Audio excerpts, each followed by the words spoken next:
Hi everyone, welcome to my channel. तो आज हम लोग सिंगल फेज ट्रांसफार्मर का इफिशियंसी और वोल्टेज रेगुलेशन निकालने वाले हैं।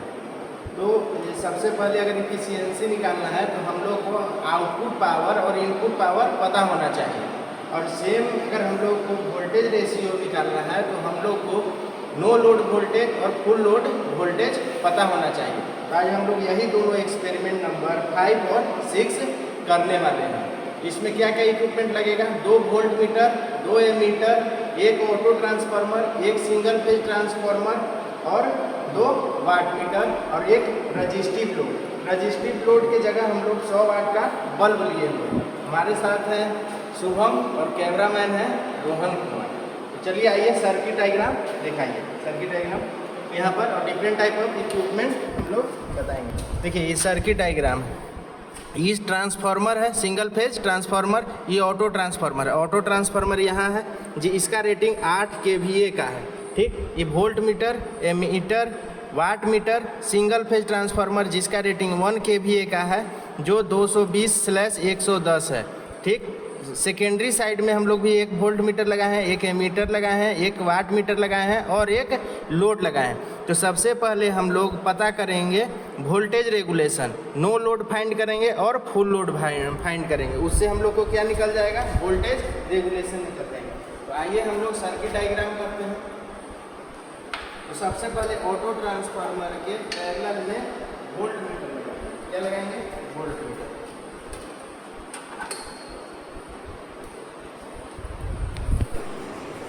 वोल्ट मीटर से एक टर्मिनल से निकलकर हम लोग एमीटर में लगाएंगे। ठीक, और एम और सी को शॉर्ट कर लेते हैं। एम और सी को शॉर्ट। ये इनपुट पावर बताएगा और ये आउटपुट पावर बताएगा। ये वाट मीटर इनपुट पावर, ये आउटपुट पावर, ये V1, ये A1 या I1, ये V2 और ये I2। एम और सी को शॉर्ट कर लिया। एमीटर के सेकेंड टर्मिनल से निकलेंगे। एमीटर के सेकेंड टर्मिनल से निकलेंगे और जहाँ हम लोग ए और सी को शॉर्ट किए हैं वहाँ पे लगा देंगे। एल टर्मिनल से निकलेंगे और ट्रांसफार्मर के प्राइमरी साइड के प्राइमरी टर्मिनल में लगाएंगे। ठीक, आप कनेक्शन देख सकते हैं।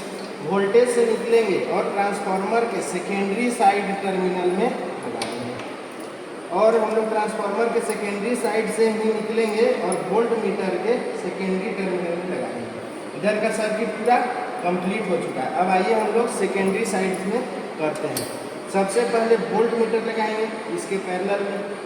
सेकेंडरी साइड के दोनों टर्मिनल से निकालेंगे और वोल्ट मीटर लगा देंगे। वोल्ट मीटर के एक टर्मिनल से निकलेंगे और एमीटर में लगाएंगे। एमीटर से निकलेंगे और जहाँ एम और सी शॉर्ट है वहाँ पे लगा देंगे।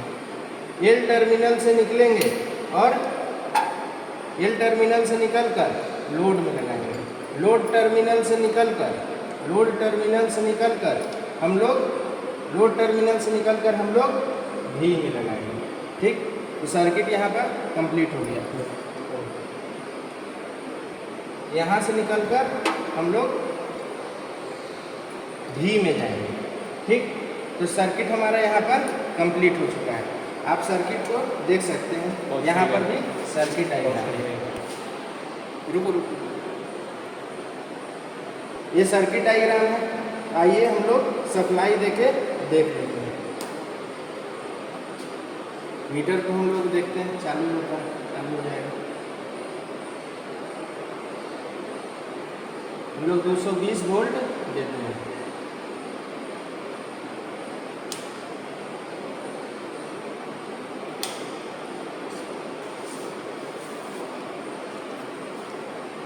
ये हमारा नो लोड वोल्टेज है। कितना है? 220 वोल्ट। और हमारा सेकेंडरी साइड वोल्टेज कितना है? 110 वोल्ट। कितना है? 110 वोल्ट। ठीक है, अब हम लोग क्या करते हैं कि लोड देते हैं। अभी यहाँ ये क्या हो गया? नो लोड वोल्टेज है। क्या है? नो लोड वोल्टेज है। अब हम लोग धीरे धीरे लोड को बढ़ाते हैं। जैसे लोड बढ़ाएं, यहाँ पर फुल लोड वोल्टेज कितना रहा? 216 वोल्ट। और सेकेंडरी साइड में कितना रहा है? 104। सेकेंडरी साइड में कितना रहा है? 104। देखिए ये प्राइमरी साइड के लिए था और ये सेकेंडरी साइड में इधर 110 मिल रहा था, अभी कितना मिल रहा है 104। यहाँ इस फार्मूला से हम लोग क्या निकाल सकते हैं, वोल्टेज रेगुलेशन। अब हम लोग देख लेते हैं इनपुट पावर। इनपुट पावर कितना है, इनपुट पावर देख सकते हैं, इनपुट पावर 383 मतलब कि 382 वाट के आसपास हम लोग को इनपुट पावर मिल रहा है। इनपुट पावर कितना है, इनपुट पावर लिख लेते हैं 382.5 वाट। ठीक, आउटपुट पावर कितना है, आउटपुट पावर कितना है 352.5 वाट। अगर इस फार्मूला पे अगर हम लगा दें इंटू 100 कर ले तो इफिशियंसी ऑफ ट्रांसफार्मर निकल जाएगा। और यहाँ से अगर इस फार्मूला पे बैठा दें तो हमारा यहाँ वोल्टेज रेगुलेशन आ जाएगा। तो चलिए इसको कैलकुलेट करते हैं और बताते हैं आप लोग को कि कितना आ रहा है। तो हम लोग यहाँ पे निकाल चुके हैं इफिशियंसी ऑफ ट्रांसफार्मर।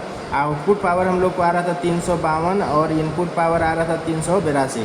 तो देखिए हम लोग यहाँ फार्मूला पे लिख लिए हैं 352.5 डिवाइडेड अपॉन 382.5 इंटू 100। तो हम लोग इफिशियंसी कितना रहा है 92.27%। वोल्टेज रेगुलेशन का नो लोड वोल्टेज अगर हम लोग प्राइमरी साइड वोल्टेज का बात कर रहे हैं तो 220 था और फुल लोड वोल्टेज कितना था 215 और फुल लोड वोल्टेज कितना था 215। आइए कैलकुलेट कर लेते हैं कि कितना आएगा। तो 200 minus 215, 220 minus 215 divided upon 215 into 100 2.32 आ रहा है, 2.32 आ रहा है। यही वोल्टेज रेगुलेशन हो गया सिंगल फेज ट्रांसफार्मर का। यही हो गया voltage regulation single phase transformer का। ये हो गया वोल्टेज रेगुलेशन प्राइमरी साइड से निकालें, सेकेंडरी साइड से निकालिएगा तो आपको 5.76 के आसपास आएगा। देख लीजिए कुछ सर्किट डायग्राम इस प्रकार है। ये सिंगल फेज ट्रांसफार्मर है, इसका रेटिंग 1 kVA था और ये 8 kVA का था।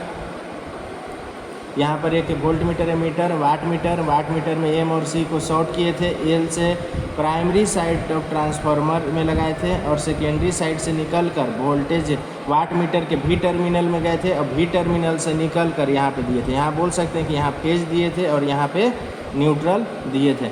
यहाँ पर अगर हम बोले बी से निकले थे तो हम लोग सबसे पहले वोल्ट मीटर को पैरेलल में लगाए बी और बी डैश से, इसको बोल सकते हैं सेकेंडरी कॉइल। और यहाँ पर एक वोल्ट मीटर लगाया, वोल्ट मीटर से एक टर्मिनल पे निकल के एमीटर में लगाए, एमीटर से निकल कर हम लोग वाट मीटर में जहाँ एम और सी को शॉर्ट किए तो वहाँ लगाए। इसमें 2 कॉइल होता है, एक करंट कॉइल एक पोटेंशियल कॉइल। इसमें भी एक करंट कॉइल है एक पोटेंशियल कॉइल। एल से निकल कर रजिस्टिव लोड में गए, रजिस्टिव लोड से निकल कर हम लोग भी में गए और भी टर्मिनल से निकल कर हम लोग सेकेंडरी साइड के ट्रांसफार्मर का सेकेंडरी टर्मिनल को शॉर्ट कर दिए। सर्किट डायग्राम कुछ इस प्रकार था। होप आप लोग को समझ में आया होगा और ये एक्सपेरिमेंट नंबर 5 और 6 यहीं पे कंप्लीट होता है। Thank you.